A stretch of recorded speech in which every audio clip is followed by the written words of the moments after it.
সকালে মায়ের ব্যাগ থেকে কিভাবে 5,000 টাকা মেরে এনেছি তা কলেজ ক্যাম্পাসে বসে বান্ধবীদের শোনাচ্ছিলাম। সবাই খিলখিলিয়ে হাসছে শুনে। রুবি বলে উঠল, উচিত কাজ হয়েছে। এত বড় মেয়ের একটা হাত খরচ লাগে না? আমি বললাম, আসলে আজকে রবিনের জন্মদিন, ওকে একটু ট্রিট দেবো তো। সবাই হেসে উঠতেই পেছন থেকে একটা মেয়ে বলে উঠল, তুমি প্রাইমারি স্কুলের ম্যাডাম আফসানা আন্টির মেয়ে আয়শা না? আমি ঘাড় ঘুরিয়ে বললাম, হ্যাঁ, কেন? মেয়েটি বলল, তুমি যে টাকাটা মেরে এনেছো বলছো, সেটা আন্টি কাল আমার মায়ের থেকে ধার করেছে। আমার মায়ের কাছেও ছিল না তখন। আমার মা পাশের বাড়ির আন্টির কাছে গিয়ে প্রায় 8 ঘন্টা বসে থাকার পর তবেই পেয়েছে টাকাটা ধার। তারপর তোমার মাকে দিয়েছে। আর তুমি যদি এখন এই টাকাটা খরচ করে ফেলো, আন্টিকে আবার ধার করতে হবে। আমার মায়ের টাকাটা আগামী মাসে তখন আর দেওয়া হবে না। আর আমাদের পাশের বাড়ির আন্টিটা খুব বাজে স্বভাবের, এত খারাপ খারাপ কথা বলে। তাই বলছি যে তুমি যদি খরচ না করে ফেলো, তাহলে আন্টিকে টাকাটা ফেরত দিয়ে দিও। আবার তোমাদের ঘরে নাকি চালও নেই শুনলাম। কিছু মনে করো না, আমি বলতে চাইনি এভাবে। মেয়েটা এই কথা বলে ওর ব্যাগ নিয়ে বেরিয়ে গেল। বান্ধবীদের সামনে আমি ভীষণ রকম লজ্জায় পড়ে গেলাম। সবার হাসি থেমে গেল, কেউ কিছু বলছে না, কিন্তু মুখ টিপে হাসছে। আমি একটা অপ্রস্তুত হাসি দিয়ে ওদের সামনে থেকে ব্যাগটা নিয়ে বেরিয়ে যাচ্ছিলাম। তখনই রবিন ওখানে আসলো। এসেই আমাকে চলে যাচ্ছি দেখে আমাকে ডাক দিয়ে উঠল, আর রুবি বলে উঠল, ও তোমার জন্যে মায়ের কাছ থেকে টাকা মেরে এনেছে। বেচারি এখন ফেরত দিতে যাচ্ছে, ওদের বাড়িতে নাকি চাল নেই। এই বলে সবাই হেসে উঠতেই আমি ছুট্টে পালিয়ে এসে তাড়াতাড়ি রিকশায় উঠে গেলাম। রবিন কয়েকটা ডাক দিল, কিন্তু আমি আর তাকালাম না ফিরে। আমি আমার জামার দিকে তাকিয়ে ভাবতে লাগলাম, গত সপ্তাহে মাকে শায়েস্তা করব বলে অনলাইনে 1,500 টাকা দামের 3টে ড্রেস অর্ডার করে ক্যাশ অন ডেলিভারি করে রেখেছিলাম। ওরা ড্রেস নিয়ে এলে আমি ড্রেস নিয়ে দরজা বন্ধ করে দিলাম, আর মা 4,500 টাকা মাকে দিতে হলো। এই জন্যেই হয়তো মা আবার ধার করেছে।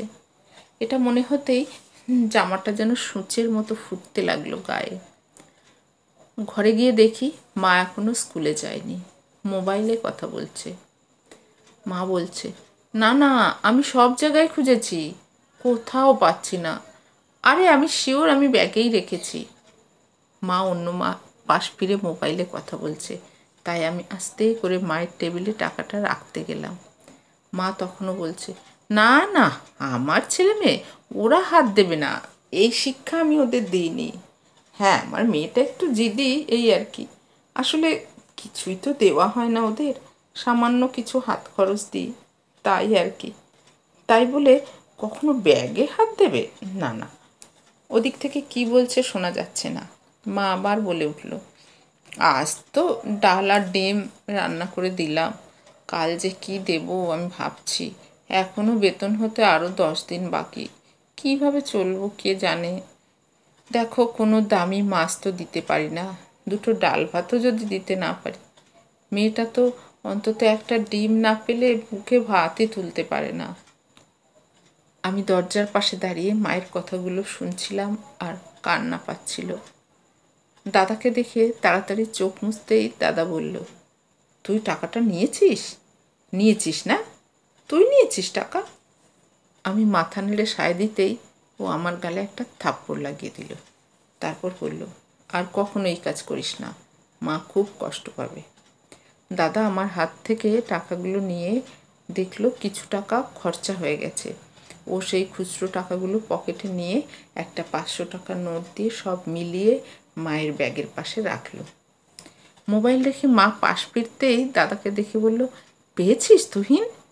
দাদা একগাল হেসে বলল, হ্যাঁ পেয়েছি, কোথায় রাখো আর কোথায় খুঁজে বেড়াও।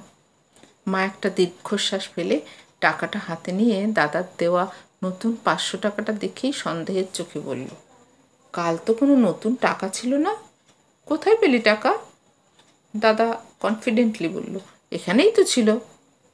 মা খানিকক্ষণ দাদার দিকে তাকিয়ে বুঝতে পারল দাদা মিথ্যে কথা বলছে। আমি দরজার বাইরেই ছিলাম। মা ঘর থেকে বের হয়েই আমাকে দেখে সবটা বুঝতে পারল। তারপর বলল, তুই এখন চুরিও করছিস? দাদা মাঝখানে এসে বলল, বাদ দাও না মা, ও তো ফেরত এনেছে, খরচ তো করেনি। মা তাও আমার গায়ে হাত তুলতে এলে দাদা মাঝে এসে ধরে ফেলল।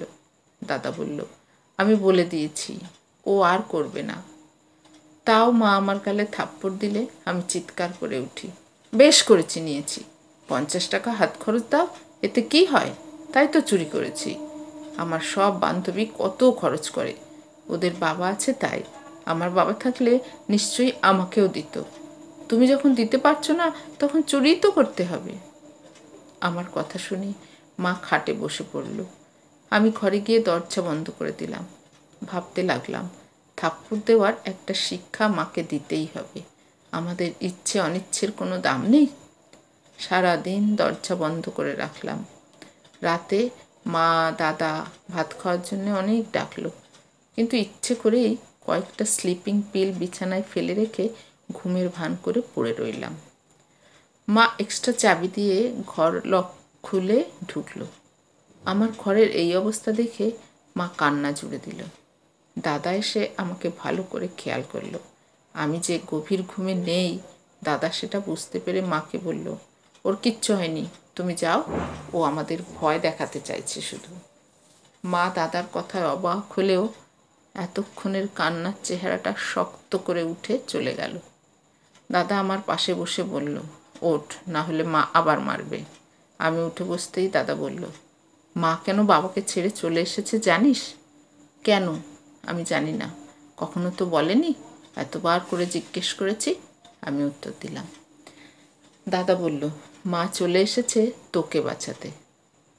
আমি দাদার দিকে অবাক হয়ে তাকালাম। দাদা বলল, হ্যাঁ, আমার বয়স তখন 6 বছর, যখন মা আমাকে জানালো আমার একটা বোন হবে। কিন্তু বাবা চাইতো না কোনো মেয়ে হোক, বলল, মেয়ে লাগবে না, ছেলে লাগবে, মেয়েদের সারা জীবন শুধু দিয়ে যেতে হয়। এই নিয়ে রোজ ঝামেলা হতো। তুই হওয়ার আগে মা বাবার সেই বিশাল বাড়ি ফেলে একা আমাকে নিয়ে বের হয়ে চলে এলো। দাদুর বাড়িতেও অনেক পয়সা ছিল, কিন্তু মা কারো সাহায্য নেয়নি। এত পড়াশুনো করেও প্রাইমারি স্কুলের চাকরি নিল শুধু আমাদের দেখবে বলে।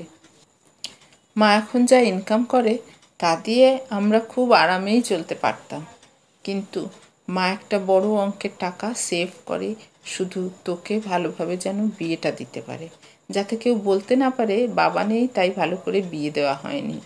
আর তুই সারাক্ষণ চেষ্টা করিস কিভাবে মাকে কষ্ট দিবি, তাই তোকে আজ জানালাম। না হলে মা আমাকে বলেছিল এই কথা যেন আমি তোকে কোনো দিন না বলি। দাদার কথা শুনে আমি কান্না শুরু করে দিলাম। দাদা আমার মাথায় হাত দিয়ে বলল, তোকে যে ভালোবাসবে তাকে তোর আর্থিক অবস্থা জেনেই ভালোবাসতে হবে, মিথ্যা দিয়ে সম্পর্ক চালানো যায় না। সেই ছেলেকে তুই আজ হয়তো ভালো গিফট দিলি, কিন্তু পরে সে যখন আবার চাইবে তখন। দাদার কথা শুনে আমি অবাক হয়ে গেলাম। বললাম, তুই কিভাবে জানলি? দাদা বলল, যেই মেয়েটা তোকে বলেছে টাকাটা ফেরত দিতে, ওর নাম মায়া। আমরা একজন আরেকজনকে ভালোবাসি, আজ 4 বছর হলো। সে জানে আমার আর্থিক অবস্থা, তাই আমাদের কোনো দামি পাওয়া চাওয়া এসব নেই। আজ অবধি ওকে গোলাপ ছাড়া কোনো উপহার আমি দিইনি, কিন্তু ও এতেই খুশি, কারণ ও আমার আর্থিক অবস্থা জেনেই ভালোবেসেছে। তুইও তো অবস্থা জানাবি, যখন দেখবি সে মেনে নিয়ে ভালোবাসছে তখন তার হাত ধরবি। আমি মাথা নেড়ে সায় দিয়ে মায়ের কাছে গিয়ে মাকে জড়িয়ে ধরলাম। মা আমাকে জড়িয়ে ধরে কান্না শুরু করলো। সত্যি, এখন অনেক পরিবারে সন্তানরা তাদের মা বাবার আর্থিকভাবে অবস্থাটা বুঝতে চায় না, অন্যদের মতো চলতে চায়। এতে করে মা বাবাকে বিভিন্ন কষ্ট দিয়ে কথা বলে। তাই বলার আগে একবার ভাবা উচিত।